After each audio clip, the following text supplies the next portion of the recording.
منافقوں کی دو اقسام ہیں، ایک ہے قلبی منافق اور ایک ہے عملی منافق۔ قلبی منافق جو ہے یہ کافر میں جائے گا، گو کہ ہم اس کو ظاہری اعمال کی وجہ سے دنیا میں مسلمان ہی کہیں گے، اس کو ہم اس کو کافر نہیں کہہ سکتے۔ کیوں نہیں کافر کہہ سکتے؟ کلمہ شہادت جو پڑھا ہو اس نے، کبھی کبھی وہ جنازوں میں بھی آ جاتا ہے، لیکن اندر سے ساری کھوٹ ہے اس کی۔ تو اللہ چونکہ اندر کی کہانی جانتا ہے، اس لیے فرمایا ان اللہ جامع المنافقین والکافرین فی جہنم جمیعا، اللہ ان منافقوں کو اور ان کافروں کو جہنم میں اکٹھا کر دے گا۔ پھر فرمایا کہ ان المنافقین فی الدرک الاسفل من النار، یہ جو منافق ہیں جہنم کے سب سے نچلے طبقے میں اللہ ان کو رکھتے ہیں۔ اوپر سے شو کر رہے تھے، اندر سے ان کو اسلام سے کوئی دلچسپی نہیں تھی۔ آج بھی یہ لوگ موجود ہیں، یہ لوگ اپنی حرکات و سکنات سے اور اعمال سے پہچانے جاتے ہیں۔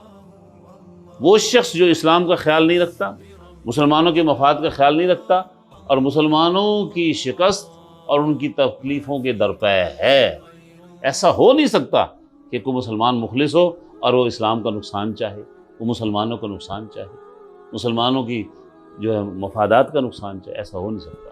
اور جو شخص یہ کرتا ہے یہ قلبی منافق ہے۔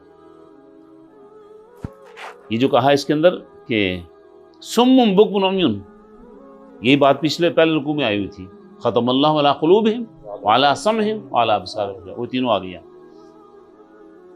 یہ قلبی طور پر منافق ہیں، بے ایمان، اندر سے سارا معاملہ پھر سمجھتے بھی ہیں۔ یہ نہیں کہ ان کو سمجھ نہیں، سمجھ ہے، جان بوجھ کے مفادات کا کھیل کھیل رہے ہیں، ظاہری طور پر شامل ہو جاتے ہیں۔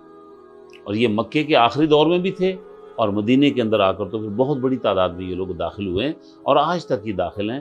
مسلمانوں کو جتنی بھی نقصان پہنچا ہے اور آج بھی پہنچ رہا ہے وہ ان لوگوں کی وجہ سے ہے۔